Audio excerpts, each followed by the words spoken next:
Welcome back to Limbus Company, patch node analysis, and new E.G.O breakdown this time. No new IDs this week, but we do have is Pursuance Rodion, a new E.G.O for her, and, of course, Mirror Dungeon 3, all we need to know about it. It's releasing this week, and we've been given a lot of stuff to go over in regards to that. And of course, because it's going to be a new Mirror Dungeon releasing this week, I will be live streaming when the update comes out, Wednesday, 9 p.m. Central Standard Time. It's whenever the update comes out for you. And also, Wednesday is my birthday, so, you know, funny how things have lined up. But enough about that. Let's just get into the new E.G.O, Pursuance Rodion. Limbus 컴퍼니 기록에 따라 당신을 반드시 집행하겠습니다.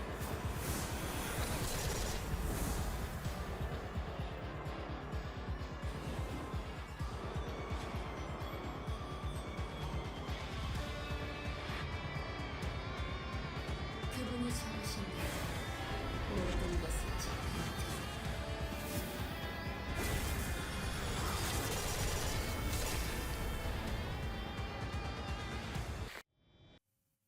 Pursuance Rodion is a sloth E.G.O. It's the first time Rodion's gotten a E.G.O since the game launched, since she started with 4th Match Flame, and it is very similar in gimmicks to Merso's Pursuance. Now, the Awakening is a slash sloth skill, with a single coin, of course. On hit, inflict X sloth fragility next turn. Now, however many sloth fragility this is will really change how much this affects people. From the trailer, we can tell this is a mass attack. It might be like Merso's in that it only becomes mass attack at, like, Threadspin 4. But if this works similarly to... If we compare this to 4th Match Flame Rodion, which is her previous E.G.O, that one inflicts 3 Wrath fragility. Now, if they want to do a similar thing here, since it is the same slot, and given Rodion's history, given how both of her tests are basically the same gimmick but for different status effects, just inflicting a bunch of it, they very well may just try going for the same joke here, but this is like a good sloth fragility infliction, which of course could be insane when paired with something like Sun Shower for Yi-Song, but we don't know for sure yet. After attack, heal 2 other allies with the least HP percentage for X% of this unit's max HP. Now, it starts out sounding pretty similar to Merso's Pursuance, 2 allies with least HP healed, but it's not based on their HP, it's based on your HP. The more HP you have, the higher your max HP is, the more HP those people get healed effectively. Of course, in case it isn't obvious yet, this is going to be insanely good with DHE Rodion. Chances are it's going to be fueled by, you know, Gloom, Envy, Sloth, similar to Merso Pursuance, and those 3 sins are the ones given to us by DHE Rodion. And given that DHE Rodion's a tank, she's got like 200-something HP by default. Yeah, this is definitely going to synergize well with that. And on heads attack end, so if you manage to hit heads, it's a E.G.O, so it's not the most likely thing, but it's definitely still possible. If the target is staggered or defeated, apply X% of the user's max HP as shield allies at this unit healed. Now, it's hard to say how good of an effect that's going to be. It requires to stagger or defeat someone. This E.G.O is probably going to be pretty good at staggering people. It's probably going to be decent damage for being, you know, a he. But applying shield this turn isn't really going to be applicable most of the time. It requires Rodion to be, 1, faster than those people, and 2, the people who are low HP need to be getting targeted this turn. It could be very good if, you know, they're, say, staggered and you just don't have enough stuff to redirect everything going for them. Otherwise, I don't know how big of a difference that little effect's going to make. That's probably going to be like an up to high 4 effect, if I had to guess, judging by how strange it seems. But we'll see. Now, the Corrosion becomes a Sloth Blunt skill instead of Slash. Indiscriminate targets randomly, and at below a certain amount of HP, attack weight plus Y. DHE Rodion usually doesn't get too low HP most of the time, but there are situations in which she does, because of the fact her gimmick is shield instead of, you know, healing herself, or something like that. She usually just doesn't take a lot of damage to her actual main HP. We'll see. On hit, burst Tremor, so it becomes somewhat similar to Merso's Pursuance in that regards. It bursts Tremor. Rodion already does have several E.G.Os that burst Tremor. I don't think you're going to be using Corroded Pursuance for the sake of bursting Tremor. It's just a minor little effect. On hit, deal SP damage, and if the target is staggered or defeated, heal SP on self. So this becomes a Corrosion that very well could refund some of the SP spent on it. Chances are the Corrosion will be like 30, 40-ish SP or something if you overclock it. So it's really hard to say how much it'll benefit. If it's like 20 SP for stagger or something like that, then and if you can reasonably stagger like 2 or so people, then maybe it could become like true neutral. I don't think that's too likely though. I think this is more so a minor effect. Very interesting though. Interesting that it's, a blunt attack when you're just kind of hitting them with a bunch of like little tablets. You'd really think it would be like slash as well, but I can see it being blunt too. And then the E.G.O passive, Sentencing from Above, is taken from the E.G.O gift from the same abnormality as the E.G.O, the Heavenly Executor's Scribe. When an enemy is staggered at least HP percentage, heals X% of their max HP. For the actual E.G.O gift, it's 5%. It might be doing something similar here, which is really nice, that's for sure. At the average fight, you stagger, say, 5 enemies at least, since you have to stagger them in order to kill them. So if you get this off early, it can just mean you could heal like a quarter of the HP of, the lowest HP Sinner. On top of the fact that if you just use Pursuance in the first place, it heals a bunch.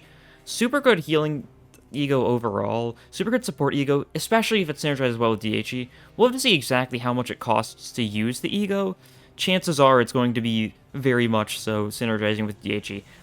That's kind of been what they've been going for with a lot of their E.G.Os recently, especially in Season 3's Battle Pass, is that they're supposed to synergize with 1 or 2 specific identities for the unit, so I'm not very surprised by this. But that's all for the E.G.O. Now let's get moving on to the in-depth breakdown of how Mirror Dungeon 3 is going to work, the deal with the previous Mirror Dungeons, and that kind of stuff. The new content, Mirror Dungeon 3, Mirror of the Lake, will be added with this update. The requirements are you need to clear Kanto 2, which is the same requirements as Mirror Dungeon 1, which is very interesting, but it makes sense in time. And it's adding this week. Mirror Dungeon 3 Hard will be added next week's update. All Mirror Dungeons are going to combine into one in this one. Mirror Dungeon 1 and 2 will no longer be accessible at all with this update, which, is unfortunate. I think they're trying to work upon it. They're trying to build up onto it. Well, they could have left the previous 2 open, because this was meant to be the new Mirror Dungeon. And it seems like this may just be the trend going forwards, each Mirror Dungeon is being replaced with the previous one. We'll see. And there's a general overhaul of E.G.O gifts, so your E.G.O gift compendium is being reset. You're going to need to pick up all the E.G.O gifts again in order to fully fill that up. With new functions such as Enhance and Fuse added to the game, certain gifts are being overhauled. And certain E.G.O gifts are going to become inaccessible until certain starter buffs are activated with Starlight. Chances are this means the Tier 4s and Tier 5s and stuff like that will have to actually be unlocked with Starlight. But we'll see. Starlight earned in Mirror Dungeon 2 will be reset. Of course, Mirror Dungeon 2 being removed and all Starlight you have is being set back to 0.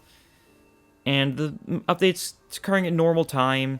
Your Mirror Dungeon weekly bonus count will be reset. So from the sounds of it, you should be able to get off of one last Mirror Dungeon 2 hard if you do it in between the time of the update and the daily reset. Although it's always hard, it's sometimes not a good idea to mess with that. You can if you want. Risk your own... Rewards will remain incomplete before the thing will be inaccessible.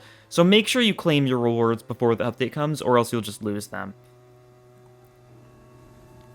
Now, of course, once again, it doesn't cost in Keflin to enter the dungeon, and there's 4 floors instead of the 5 floors of Mirror Dungeon 2 or the 3 floors of Mirror Dungeon 1, so they've kind of reached an average. The rewards for the final floor are roughly the same, so you'll still get the normal amount as doing Mirror Dungeon 2 whenever you do Mirror Dungeon 3. And the rewards are based on how many floors you've cleared instead of how many nodes. So that means say, right now, if you were to get to, say, the 5th floor of Mirror Dungeon 2 and you were to lose halfway through, you'd still get the rewards for, 4.5 floors. But in this new system, you would have only gotten the reward for 4 floors, effectively. It's based on floors cleared instead of the amount of nodes done. Which means, if you are the kind of person, I do know a lot of people will get to, Mirror Dungeon 2 hard's, final floor, and they'll just kind of, quit once they get to the boss. Which means now, if you want to do that, you can just get to floor 5 and then quit out. If you just don't want to have to deal with the boss, and you'll get the same rewards as if you lose to the boss. Which is an interesting thing to do. Don't know how much I like that. It kind of... We'll have to see how it works in Mirror Dungeon 3. That's the thing.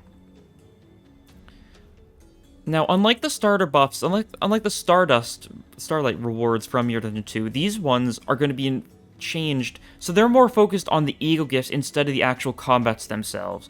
This probably means we're going to lose stuff like the guaranteed odds every third turn, and stuff like the one that makes it so you lose a stagger threshold guaranteed, which is very sad to see go. Those were pretty fun effects, but they were also very strong, so I see where they're going with this.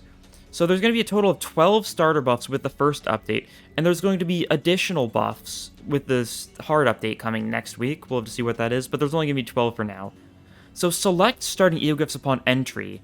Before you chose from 3 random EO gifts, but from now on, you'll choose a buff type category to choose a random EO gift from. Now these are the 7 status effects, or you can go for random. So you get to choose which status effects you want to focus on before you actually enter it. And gain additional starlight by selecting a buff category you did not use in your last mirror dungeon run. You gain more starlight if you change up your build every time. If you don't go over the same thing, if you just try and alternate between various things, try things you don't do often, you'll get more starlight. There's a lot of stuff in this update that seems to be benefiting trying different things in Mirror Dungeon 3, instead of just running the same thing, which is something I definitely very much appreciate. That's cool. As far as creating your team, instead of deploying 7 identities at start, you choose all 12 identities to bring with you in the story, just like the story dungeons. So you can just choose your entire team. This means it's a lot easier to build around support passives because you will have all the support passives you want at the beginning. It means you won't have to spend starlight or spend cost in order to actually gain more sinners mid-match. You'll still have to spend cost to like switch identity, switch ego, stuff like that, but you can just go in with your full team at once, so you'll just be ready for it. And you gain additional starting cost by reaching certain conditions in your team setup. If you use 1-stars, 2-star identities, you gain more cost starting out. If you deploy identities that you haven't deployed recently, you also gain more cost. Another thing that benefits you switching around a lot, and it benefits from you not just going all 3-stars all the time. A lot of cool effects. Rest bonuses. Each identity now has rest bonus bars. Whenever you complete a Mirror Dungeon run, all the identities you've been using, they lose their entire rest bonus bar and you gain additional starlight. Identities that weren't equipped instead gain rest bonus bars. What this means is effectively they've got like a bonus system where if you go, say, 5 Mirror Dungeons without using an identity, then the next time you use it, you will gain a bunch more starlight. Kind of makes it seem like you want to like alternate between, say, 5 teams or something. Maybe like make teams for 5 different status effects using like different array of sinners. And that way you can just kind of alternate between them if you want to get the maximum possible starlight. Or you can just wing it every time and just hope you chose well. The shops have been changed a bit. There's a couple new options. There's now the sell gifts option. You can now sell your EO gifts for a little bit more cost. Of course, it's a lot you don't gain as much cost as you paid for it. But it could be a good way to get rid of stuff that doesn't particularly synergize with your build if you ever need a little bit more cost. Very nice change, something I was expecting, because it just kind of fits well. And also, there's now a refresh option. For a little bit of cost, you can re-roll the ego gifts and the sinner chosen for the skill change. And you can keep on refreshing. Each time it'll cost a little bit more, and you cannot refresh things that have been sold out. So this kind of makes it so, if you have a lot of cost, you can just spend it just getting something you want. If this works really well for if you're looking for a specific sinner to change the skill set of, it's very good, I'm sure, for like stuff like solo runs, where if you just really want to get that one sinner you want to get a different skill set, you'll be able to do it a little bit easier. It's nice. Some pretty fun stuff, that's for sure. Rest stops are also being changed, in that there's a couple new options. Now, if you want to heal sinners in a rest stop, it does cost now. It says 100 there, which feels like a lot, but that's just because the cost scaling has been mixed up a fair bit, it would seem. And you can spend cost to swap sinners' identities in rest stops, of course. Logical enough. But these new options, enhance gifts and fuse gifts, you can now spend cost to enhance EO gifts in your possession up to 2 times. If you see their voodoo doll gets changed, so it does 4 damage at a time instead of 3, and it also inflicts its debuff at 50% instead of 33% HP. So minor effect, but you can enhance up to 2 times, so this becomes voodoo doll plus, and assume that you can make it voodoo doll plus plus, something like that. Now, only certain EO gifts can be enhanced. I assume this means that only tiers 1 through 4 EO gifts. I feel like the tier 4s, tier 5s might just be unable to be enhanced, which would make a lot of sense. And the cost that you need to spend in order to enhance an E.G.O gift probably also scales based on the rarity of the E.G.O gift. It seems like they may rebalance the actual rarities of E.G.O gifts so that 1, 2, and 3 actually makes a little more sense, because right now it really doesn't. It feels kind of random sometimes, so that'll be nice. And for fuse E.G.O gifts, you can fuse E.G.O gifts in your possession. You'll get a new E.G.O gift. It will... Whatever E.G.O gifts you use will change your results. I assume if you send 2 things of the same status effect, or 2 things of the same sin affinity, or something like that, then it will come to a result of the same thing here. Like in that image there, you can see the talisman has a little rupture symbol next to it, so maybe you combine that with another rupture thing, and you could have a chance of getting a better rupture thing. Maybe if you put in like 2 like tier 3 rupture E.G.O gifts, you would get guaranteed to get Thrill, something like that, or at least a high chance of getting Thrill. That could be really powerful, depending on how it works. Could give you a reasonable way to get tier 4 E.G.O gifts if there's like certain formulas for it. We'll have to see. Now, certain E.G.O gifts can be obtained from specific E.G.O gift fuse combinations. However, this isn't being added until next week, but this means combining specific things will get you specific results. Maybe something like if you combined, say, white stained Gossipium, white Gossipium with something like, say, the Razor Wire. Maybe that'll guarantee that you get the red Gossipium. Something like that. We don't know. But that's an interesting idea. Maybe there's special E.G.O gifts you can only get from certain combinations. We'll have to see next week. And each floor, when you choose the E.G.O gift you get each floor, you also get a respective downside. The ones here are Burn Up, Pierce Boost, and Slash Boost. Pierce Boost meaning that enemies do 15% more pierce damage. Slash Boost makes enemies do 15% more slash damage. And Burn Up just makes them inflict 1 more burn each time. Now, the Burn Up seems like a significantly less interesting effect, that's for sure, because there's very few enemies that inflict burn, and they're all just a couple abnos. But this means that you're going to want to sometimes choose... If there's nothing good there, you can always choose whatever just debuffs you the least. It's a very similar debuff system to, I think, kind of like the buff system in Refraction Rarely 2. It's just minor effects to a certain damage type, certain status fiction. There's probably going to be stuff for certain, like, damage, like, sin affinities, too. We'll have to see. And the results screen has been overhauled. It tells you a lot more in-depth details about how you gain Starlight, what affects it. There's a lot going on here, that's for sure.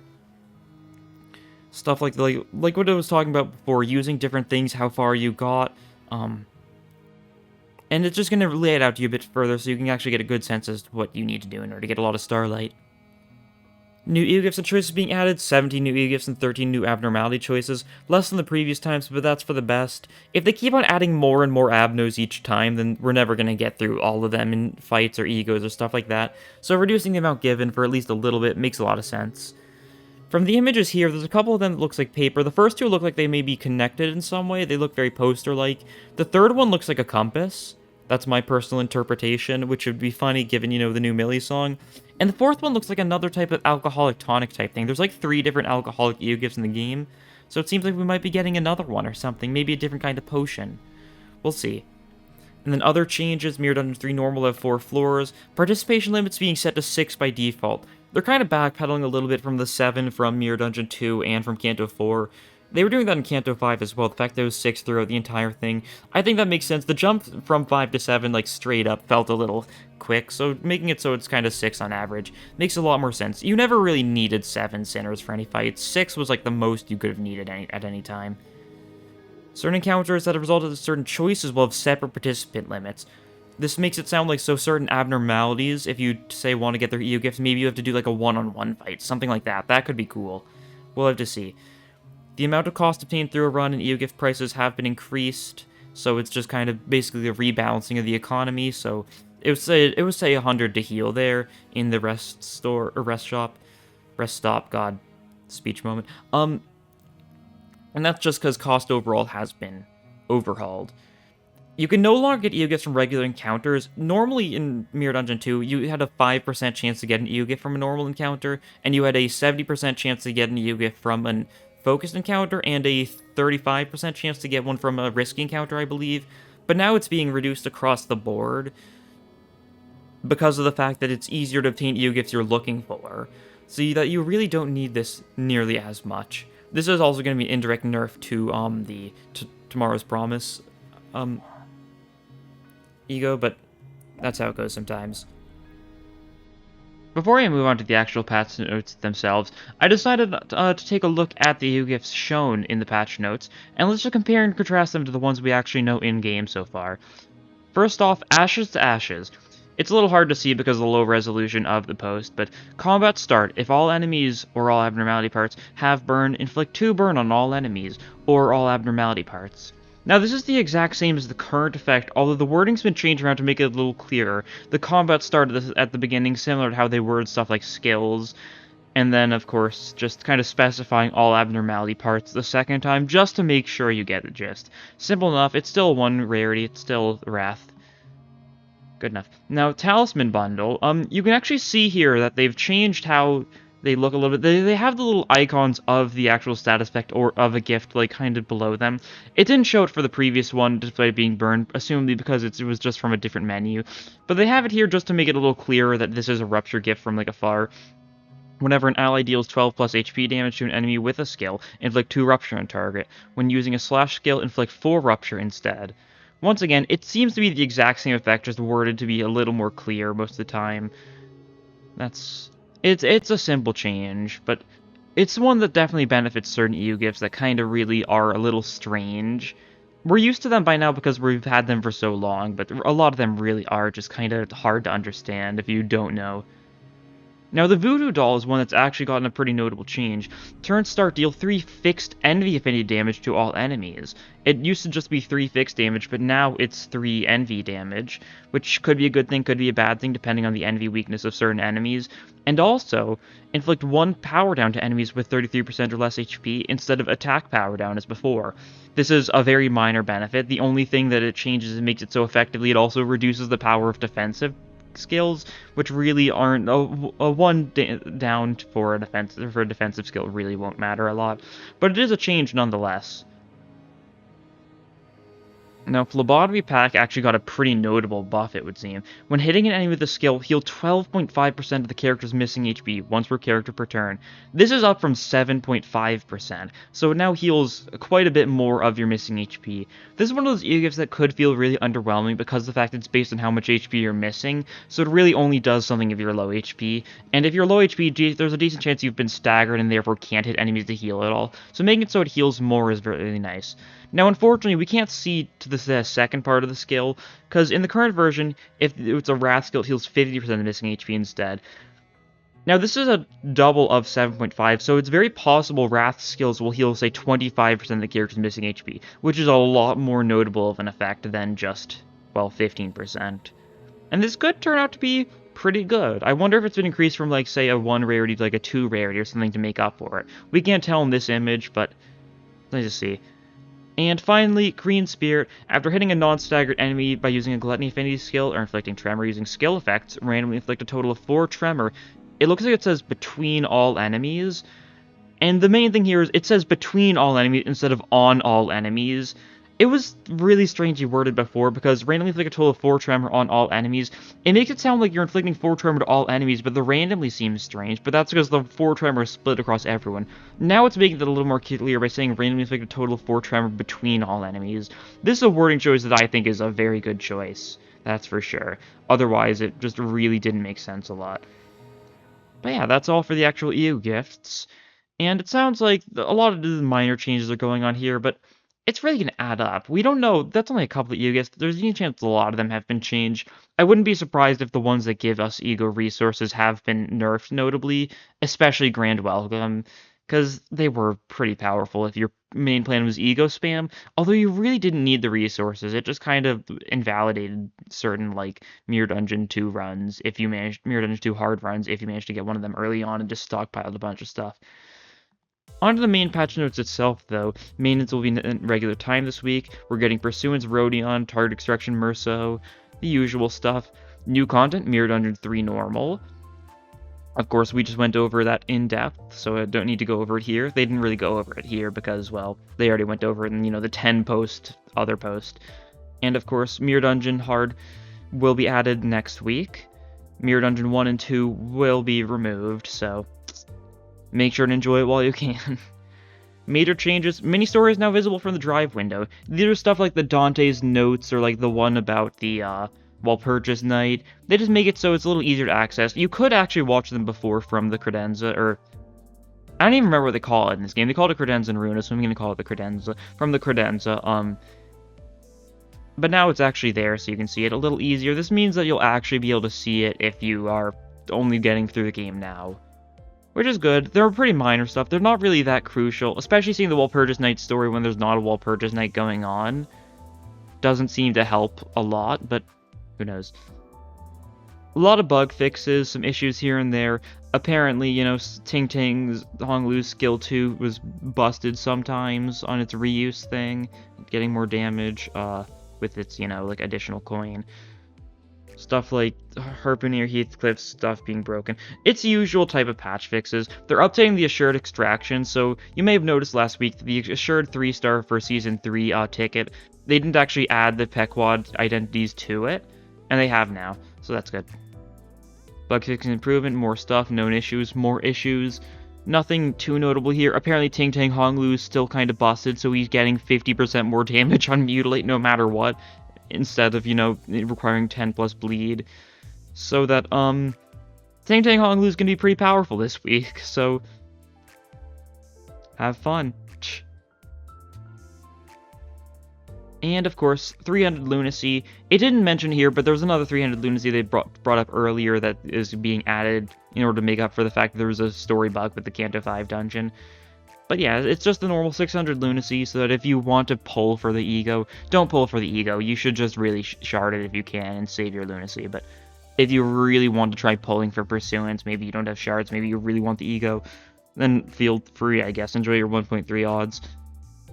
But that is all for the patch notes. A lot to go over, especially because in case it isn't obvious, I care for mirror dungeons a lot myself. I do them a lot. Like, what? By now, it's been like, what, 247 daily mirror dungeon runs.